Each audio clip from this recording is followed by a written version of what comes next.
So looking at this situation, so I think in one way or another it calls for an East African collaboration.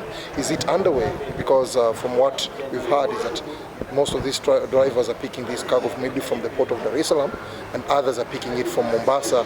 So by the time they reach the border, that's when the disease has incubated of the virus. So is there any form of mass testing taking place to ensure that Uganda does not have import new cases? And you remember very well that that's the same thing that happened in the case of air transport, where we had most of the cases coming from Dubai.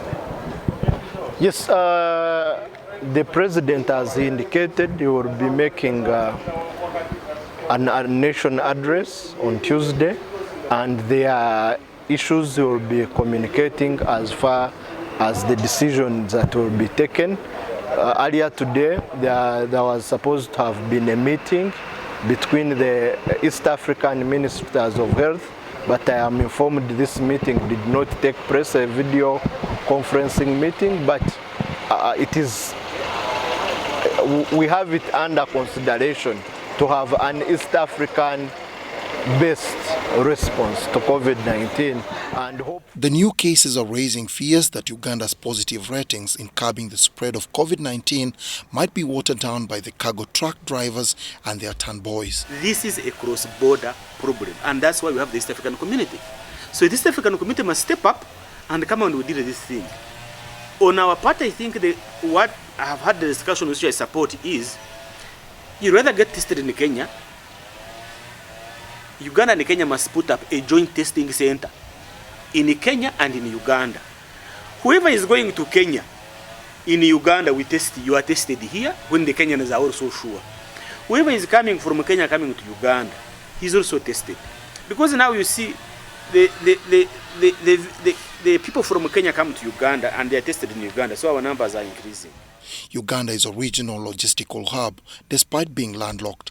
Majority of cargo trucks from the ports of Mombasa in Kenya and Dar es Salaam in Tanzania are destined for Uganda, South Sudan, Central African Republic, Rwanda, the Democratic Republic of Congo, and Burundi.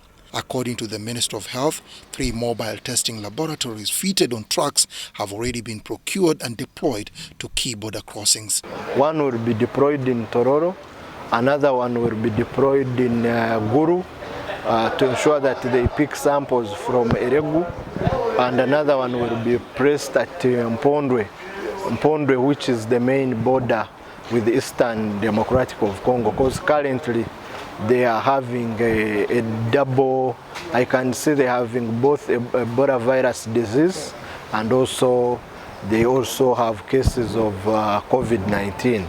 Despite the surge of imported COVID-19 cases due to cargo transport, as disclosed by the Ministry of Health recently, it is practically difficult to stop their cross-border movement. They are not closed for cargo movements, and they will continue. But we shall continue to refine the processes so that we avoid overcrowding at the land border points of entry, but also ensure that we screen. Currently, it is only Uganda screening at the border points of entry. We do hope that the neighboring countries will be able to pick up the practice and also screen at the border points of entry. There is a lot of debate going on how to deal with this emerging challenge. However, it goes without saying, a proactive solution is urgently needed.